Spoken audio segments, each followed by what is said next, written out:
تهجد ته کبه زه د ورشم نبي علیه الصلاة والسلام څلور رکعاته لمونځ کوي په دوو سلام باندې هم راغلی په یوه سلام هم راغلی کیدای شي په دوو سلام باندې تاسو اوله وارې نیت کوئ نیت مې دی د زړه د اخلاص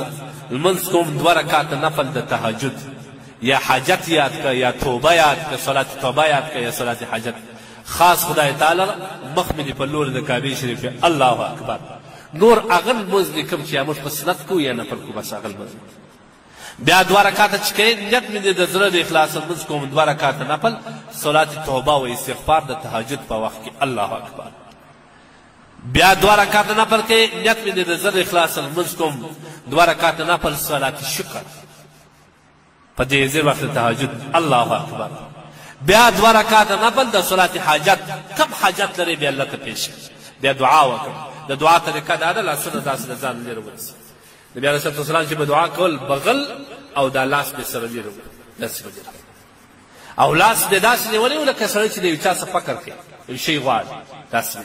د خوله مې داسې یو شی د تهجد په وخت کې دعا داسې دا لاسونه باید لږ سره لرې داسې نه سره وشي بعض خلک به دعا کې ټکان کوي په ګوتو باندې نه دا لاسونه سره لرې داسې مخ ځیر او وشکه به یې ول هر خاص چې وکړې زه به تجربه کوم موږ د بزرګي دعوا ولایي کوو تیر کال الله پاک جل جلاله د اوږدم ورځ وه الله جل جلاله ته مې یو خاص وکړي هغه خاص نه درته بیانوم قسم دې مې په خدای که پنځه میاشتې تېرې شوي وي هغه کښې بشپړ توګه الله پاک ماته راورسوي د الله څخه الله جبه غیرتمند ذات دی د یو چا دربار ته چې بار بار ورځې شی ځینې غواړي هغه دې سپک استعمالوي بیا درته ځان ستا خو یوه ورځ نه ده الله داسې دربار دی چې څومره ورځې هغوی دې خوند ورکوي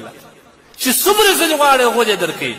سل تعطه غواړی الله یې درکوي غواړی الله د خپل مسکنت شکایت ورته وکړه د خپل اولادو د نافرمانۍ شکایت ورته وکړه د خپل غربت شکایت ورته وکړه د خپل مفلسۍ شکایت ورته وکړه د خپل پور شکایت ورته وکړه الله پاک جل جلاله د جنت و د جهنم څخه د نجات د الله د رسول په ټولۍ کې د راپورته کېدو دا ټول په دغه وخت کې وغواړه الله یې درکوي